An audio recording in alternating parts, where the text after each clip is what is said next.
I'm Greg. And I'm Billy. And we're the Fuji Guys. This video here today is to talk to you about the top features of our brand new XF1 camera. That's the stylish compact, real cool folding lens with the precision manual 4x zoom.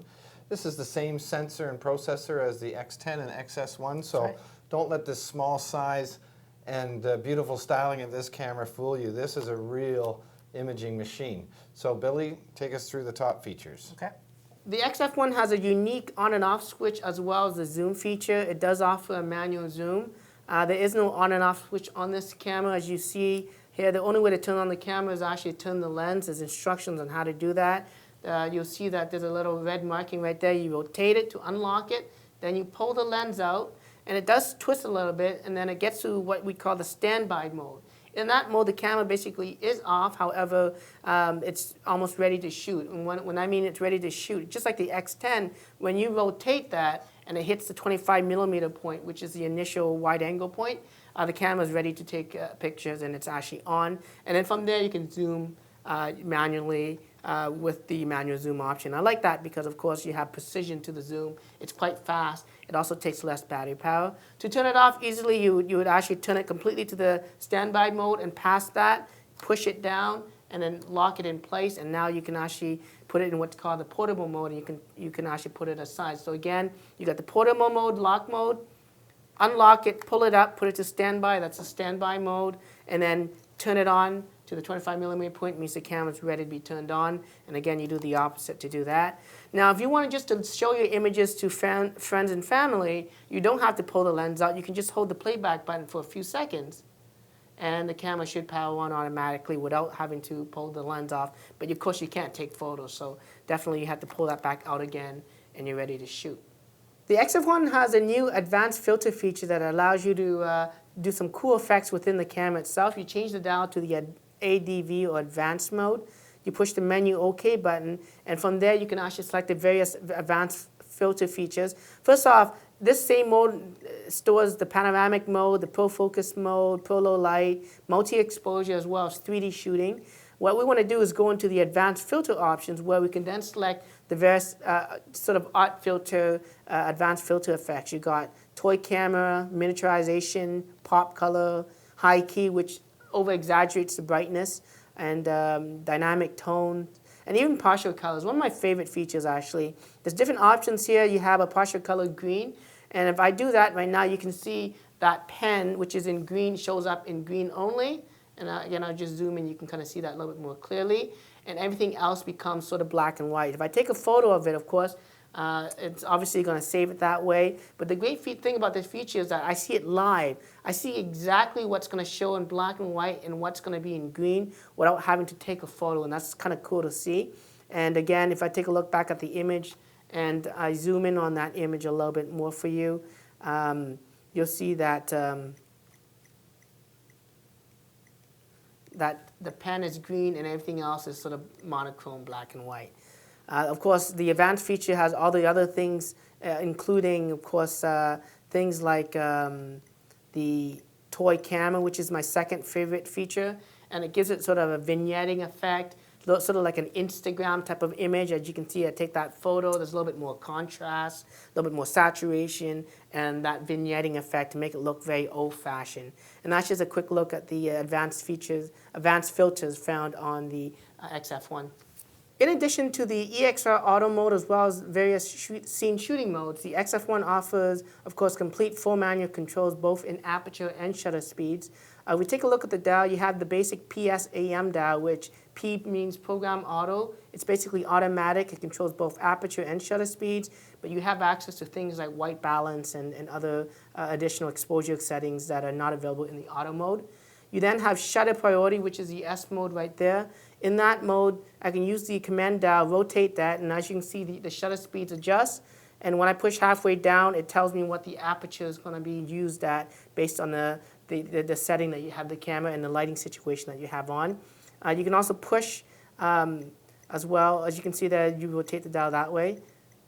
Now, you can also use the sub-command dial to do the same thing for shutter speeds. So either dial works for you. You also have aperture controls. The aperture controls, again, this camera does have true aperture blades on it. You rotate the front dial here to go from an f1.8 all the way up to an f11 aperture, as you can see. And again, you have that little dial that shows you exactly what your apertures are. And that's a new graphical display that's found on the XF1. You can also, of course, use a sub-command dial to change aperture as well. Now, if we go to the full manual control, which allows you now to both control aperture and shutter speeds, you control your apertures by using the main command dial right here. And you can adjust your shutter speeds by using the sub-command dial. Now, if you wanted to switch that, I think you can just push the button inwards on the command dial itself, and it switches from the aperture to shutter speed. So now I adjust shutter speeds here, and my apertures are adjusted down here instead.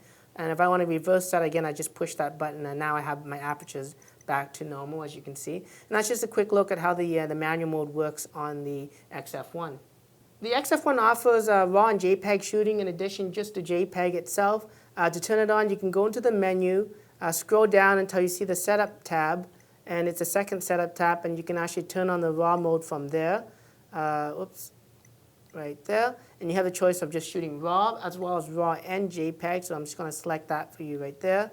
I highly recommend when you take pictures with that mode that you have, one of the fastest cards possible. It uses an SD card, and an ultra high speed, class 10 card is highly recommended if you want to take a lot of RAW and JPEG pictures. In order to convert those RAW images, you can actually do that within the camera itself. And what you do is you push the menu OK button and scroll down until you see the RAW conversion option there. Let me see if that's a RAW file.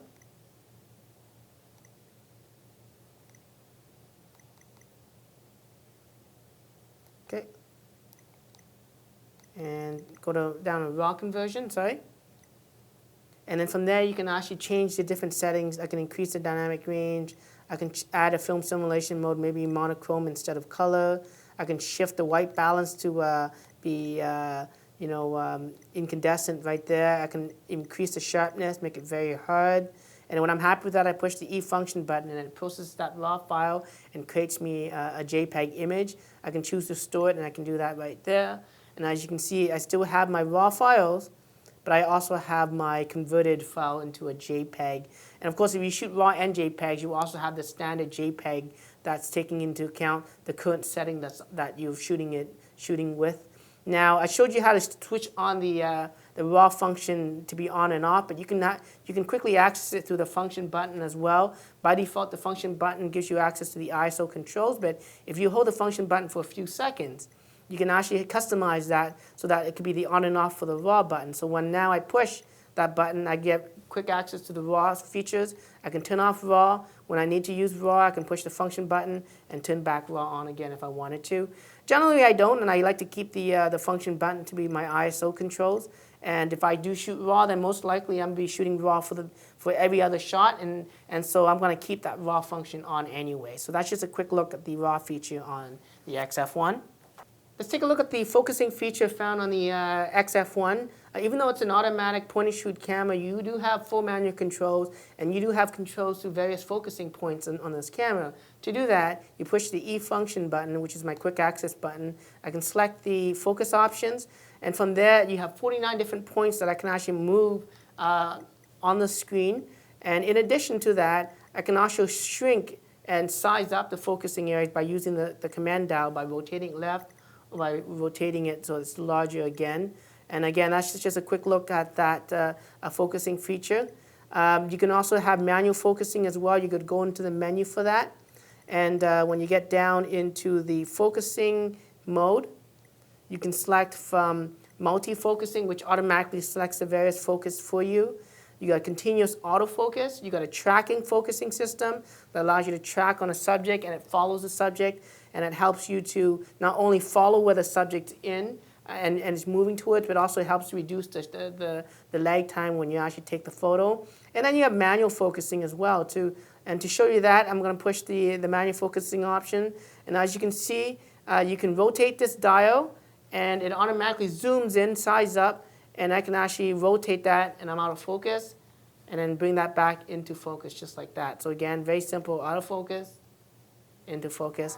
Let's take a look at another subject right here so that you can see a little bit more obvious. As you can see, once you don't touch it, it goes back up. And when I rotate the dial, it zooms back in. See the Fujifilm logo? As I rotate that, I'm out of focus. I rotate it the opposite way, and I'm in focus right now. So that's just a quick look at the manual focus and the various focusing options found on the XF1. The E function button is a new feature found on the XF1. One of the things that it can do is actually engage the brightness display on the LCD screen. So by holding down the E function button for a few seconds, it will boost the brightness of the screen. This is great for when shooting in bright sunlight. To disable that, just hold the E function button for a few seconds and it goes away again. In addition to that, the E function button doubles up the controls of what the normal dial pad does. Now, if I didn't push the E function button, when I push these buttons here, it enables macro, it enables the flash, as you can see. Of course, I'm going to have the flash popped up in order to see the flash menu. I can enable the self-timer feature. I can also do the exposure compensation option right here, as you can see right for that. But when I push the E function button, it gives me a virtual screen, and I can actually access these extra features like the ISO, white balance, dynamic range, even continuous shooting mode by pushing up, and it actually brings it right to that mode for me. It is sort of like an additional function button. The function button is fully customizable, so if you go into the menu of the camera and you scroll down to the E function option, you'll see that you can actually set the custom options right there. And as you go there, I can actually change which buttons I want to change. So if I want that film simulation button to be something else, I push it there, and now I can select it as maybe my raw option. So now the next time I push the E function button and push the playback button, it automatically sets that raw configuration for me, which is a quick little access feature of the XF1. Let's take a look at the full HD video on the XF1. To record video with this camera, all you have to do is push the record button, and automatically instantly records in full HD with stereo sound at 30 frames per second. During the video recording, as you can see, you can actually take photos by pushing the shutter button.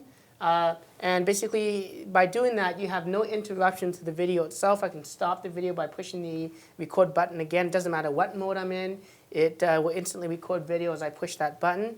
When I play back the video, I can push down. First of all, you'll see the images I shot with the video, and I can just go through those. And of course, the video will show a little strip here, so I can push down and play that video. There is a built-in microphone as well as a built-in speaker, so you can hear both audio, and it records audio in, of course, stereo sound. And that's just a quick look at the HD video option on this camera. Of course, during the video as well, you can configure the HD video. You don't have to record HD video if you don't want to.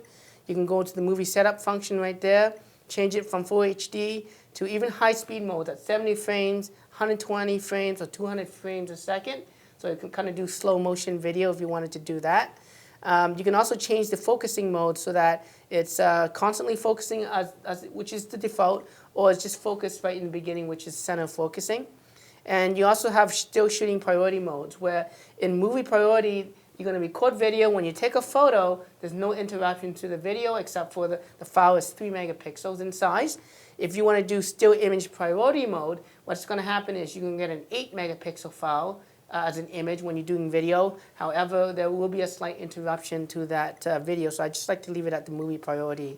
And again, that's just a little quick look at the full HD video on this camera. In order to do 360 degrees panoramic images, you would have to set the camera to the advanced dial, which is the ADV there. And of course, you push the menu OK button to go into the advanced dial options. And you have, of course, several options here. I'm going to select the 360 panoramic, which what I want to demo. And I'm going to push OK for that. Now I can configure the panoramic stitch to do a couple of things. I can do a full 360, but I don't have to. I can set it to do 120, 180, or again, a full 360. I'm just going to select it at 120 for this demonstration. Also in directions, I can go left to right, right to left, up or down by, again, changing that option as you can see on the screen. I'm just going to leave it as the default. And when you do the panoramic stitch, what you're going to do is pre-focus by pushing halfway down. And once you have the focus set, you can push all the way down and it starts taking a picture. And you want to just hold the camera as steady as possible while rotating and keeping it as level as possible. And the camera's going to automatically stitch the image. Let's take a look at that image right now. As you can see, If you want to zoom in on the image or even play it back, you can push it down, and it gives you a quick little pan. And as you can see, it does a very good job in the stitching part of it. And again, you can do a full 360 if you wanted to. Again, that's just a quick look at the panoramic mode. Let's take a look at the bracketing mode on the XF1. To access the bracketing modes, you push the E function button. You then select the continuous mode options, and from there you can scroll down. You can also access, obviously, high-speed shooting modes, but from here, as you can see, you have different bracketing modes like the auto exposure bracketing, ISO bracketing, film simulation bracketing, as well as dynamic range bracketing.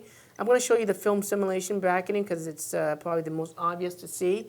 By shooting in that mode, and I'm just going to put it back to the automatic mode here. When I shoot in the film simulation bracketing mode, it's going to take 3 photos for me by the press of the button.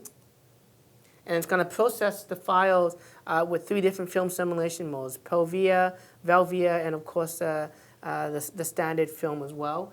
And if you just take a look at that, as you can see there, you can sort of get an idea of how the image looks. And this looks a little bit more muted in color. This looks a little more saturated because of the Velvia. And this might be a little bit more softer because of the Astia film simulation mode. So that's just a quick look at the auto bracketing feature of the XF1. Thanks, Billy. So don't forget to come back and check all of our other videos out by subscribing to our YouTube channel and following us on Twitter. Until then, I'm Greg. And I'm Billy. And we're the Fuji Guys.